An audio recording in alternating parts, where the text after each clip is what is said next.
Petrol चोर चुड़ैल। सीमा रोज अपनी पेट्रोल वाली स्कूटी से स्कूल जाया करती थी। माँ, मैं पूजा के यहाँ पढ़ने जा रही हूँ। बेटा जल्दी आना। जल्दी कहाँ आ पाऊंगी माँ, आते आते रात हो जाएगी। अब एग्जाम आ रहे हैं, इस वजह से ज्यादा पढ़ाई तो करनी पड़ेगी ना। रात को कैसे आएगी फिर? आप फिक्र क्यों कर रही हो माँ? मैं स्कूटी से जा रही हूँ, तो फिर डर किस बात का है? आ जाऊंगी, आप फिक्र मत कीजिए। सीमा अपनी स्कूटी उठाती है और पूजा के यहाँ पढ़ाई करने के लिए चली जाती है। पढ़ाई करते करते वक्त कब बीत जाता है उसको पता ही नहीं चलता। जब उसको होश आता है तो वक्त बहुत ज्यादा हो गया होता है। रात बहुत हो गई है सीमा, एक काम करो, यहीं पर रुक जाओ।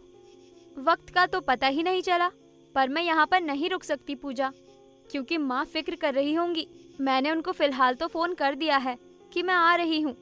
अब मैं नहीं जाऊंगी तो बेकार में परेशान होंगी और तुम्हें भी तकलीफ होगी मेरे यहाँ रुकने से। अरे नहीं यार, तू रुकेगी तो खूब मस्ती करेंगे, फिर कभी आऊंगी फिर मस्ती करेंगे। चल अभी मैं चलती हूँ। सीमा अपनी स्कूटी स्टार्ट करती है और हवा से बातें करते हुए चल देती है, लेकिन रास्ते में उसकी स्कूटी बंद हो जाती है। अरे भगवान, ये क्या हो गया? मेरी स्कूटी बंद क्यों हो गई? यहाँ पर तो आसपास कोई मैकेनिक भी नहीं है। अब मैं घर कैसे पहुँचूंगी? पहले ही देर हो चुकी है, अब और देर हो जाएगी। सीमा स्कूटी को चेक करती है तो उसका पेट्रोल खत्म हो गया होता है। वो और ज्यादा परेशान हो जाती है।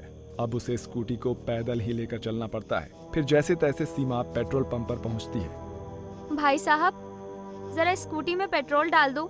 कितने का डालना है? सीमा अपने पर्स को चेक करती है, पर उसमें एक भी रुपया नहीं होता। अरे, मेरा पर्स तो पूजा के यहाँ ही रह गया और मेरा फोन भी ऑफ हो गया है। अब मैं क्या करूं? क्या हुआ मैडम? लाइए पैसे, मैं अभी पेट्रोल डाल देता हूँ। पीछे लाइन लगी हुई है गाड़ियों की, जल्दी कीजिए जरा। भाई, मेरा पर्स घर पर ही रह गया है, इसमें पेट्रोल डाल दो। मैं पैसे आपको कल सुबह दे जाऊंगी। ऐसा थोड़े ना होता है, बिना पैसों के मैं पेट्रोल नहीं डाल सकता हूँ। स्कूटी ही क्यों खरीदी जब औकात नहीं है पेट्रोल डलवाने की? तो ऐसी कोई बात नहीं है, मेरा पर्स घर पर रह गया है, नहीं तो मैं भला पेट्रोल डलवाने क्यों आती? हमारे यहाँ पर बिना पैसों के पेट्रोल नहीं डलता। तुम्हें पता है ना पेट्रोल कितना महंगा हो रहा है। अगर हम इसी तरह से फ्री में पेट्रोल बांटते रहें तो हमारा काम तो घाटे में चला जाएगा। 100 रुपए में तुम्हारा क्या घाटा हो जाएगा? रात बहुत हो गई है, मुझे घर भी पहुंचना है। पंकज सीमा की स्कूटी में पेट्रोल डालने से मना कर देता है, जिसकी वजह से सीमा उदास होकर अपनी स्कूटी को पैदल ही लेकर चल देती है। रात का घनघोर अंधेरा था। आज तो नसीब ही खराब है, मैं क्यों घर से बाहर निकली? इतनी दूर तक अब इस स्कूटी को लेकर जाना पड़ेगा। तभी उसके पीछे 2 मनचले लड़के लग जाते हैं। ये दोनों तो मेरा पीछा कर रहे हैं, मुझे अपनी स्पीड और बढ़ानी चाहिए। यहाँ पर तो मैं किसी को मदद के लिए भी नहीं पुकार सकती। सीमा अपनी स्पीड तेज कर देती है, परंतु अंधेरा होने की वजह से वो अपना बैलेंस खो बैठती है और सड़क के किनारे एक खाई में गिर जाती है, जहाँ पर उसकी मौत हो जाती है। अरे ये तो खाई में गिर गई। अरे जल्दी चल भाई यहाँ से, नहीं तो फंस जाएंगे हम लोग। अरे वो तो अब खाई में गिरकर मर भी गई होगी। अरे भाई जल्दी जल्दी घर चल भाई।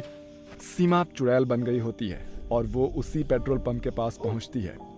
इस पेट्रोल पंप से मुझे पेट्रोल नहीं मिला, तो अब मैं इस पेट्रोल पंप से किसी को भी पेट्रोल नहीं ले जाने दूंगी और इस पेट्रोल पंप के मालिक को बर्बाद कर दूंगी।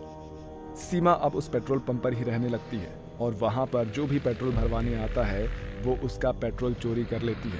कुछ दूरी पर जाकर उसका पेट्रोल खत्म हो जाता है और वो पंकज को बहुत उल्टा सीधा कहता है, जिसकी वजह से पंकज भी परेशान हो गया था। आखिर मेरे पेट्रोल पंप से पेट्रोल कहाँ जा रहा है, तो वो कुछ ही दूरी पर जाकर खत्म कैसे हो जाता है? समझ ही नहीं आ रहा है कि आखिर ये क्या हो रहा है। हम तुम्हारे पेट्रोल पंप से जब भी पेट्रोल भरवाते हैं हमारा पेट्रोल पता नहीं कहाँ चला जाता है। आखिर तुम किस तरह का पेट्रोल डालते हो भाई, जो थोड़े के दूर चलने के बाद हमारा गाड़ी बंद हो जाता है? यही तो बात मुझे समझ नहीं आ रही है। अब फायदा क्या तुम्हारे पेट्रोल पंप से पेट्रोल भरवाने का? अब बाद में जब हमें सीएनजी से गाड़ी चलानी पड़े, हैं, लाओ हमारे पैसे वापस करो, तो हमें नहीं भरवाना तुम्हारे पेट्रोल पंप से पेट्रोल। पर भाई साहब आप सुनिए तो सही, अब किसी और को अपना कथा सुनाना, अब मेरे पास इतना वक्त नहीं है, ठीक है? तुम्हारे यहाँ से पेट्रोल भी भरवाऊं और बाद में फिर अपनी गाड़ी को ढकेलता हुआ फिर लेकर जाऊं। एक दिन पंकज इसी तरह से उदास होकर बैठा हुआ था। तभी राहुल नाम का एक लड़का वहां पर पेट्रोल भरवाने के लिए आता है। यहाँ पर पेट्रोल भरा जाता है ना? तुम तो ऐसे बैठे हो जैसे तुम्हें कितनी फुर्सत है। तुम्हारे यहाँ पर कोई पेट्रोल भरवाने नहीं आता है क्या? भाई ना जाने हमारे पेट्रोल पंप पर किसकी नज़र लग गई है। यहाँ से पेट्रोल चोरी होता रहता है और सब मेरे पर इल्ज़ाम लगाते हैं। यहाँ पर मेरा नाम बहुत ख़राब हो रहा है और व्यापार घाटे में जा रहा है। मैं तो रोड पर आ गया हूँ भाई। राहुल को आत्माओं को देखने की शक्ति प्राप्त थी, इसलिए वो समझ जाता है कि यहाँ पर एक चुड़ैल पेट्रोल गायब कर रही है और उसे देखकर सारी कहानी भी समझ जाता है। ये तुम्हारे कर्मों की सजा है, क्योंकि तुमने एक लड़की को 100 रुपए का पेट्रोल भी उसकी गाड़ी में डालने के लिए मना कर दिया था, जिसकी वजह से उसको अपनी जान गंवानी पड़ी। अब वही लड़की चुड़ैल बन चुकी है और अपनी मौत का बदला तुमसे ले रही है। समझ में आया तुम्हें? क्या कहा? वो लड़की मर गई? मुझसे बहुत बड़ी गलती हो गई है जो मैंने उस लड़की की समय पर मदद नहीं की। चुड़ैल जी, आप जहाँ भी हो मुझे माफ़ कर दो। आज के बाद मैं ऐसा कभी नहीं करूँगा, बल्कि लड़कियों को पेट्रोल सस्ते दाम पर दूंगा, जिसकी वजह से उन्हें कभी भी किसी समस्या का सामना ना करना पड़े। मुझे माफ़ कर दो चुड़ैल जी। राहुल, तुमने मेरी बात पंकज को समझा दी।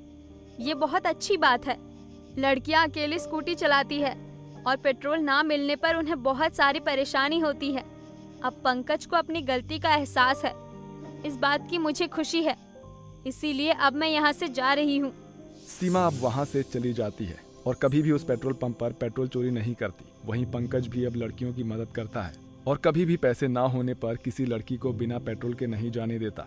उसके इस व्यवहार को देखकर सीमा बहुत खुश होती है और फिर कभी पंकज को परेशान नहीं करती है।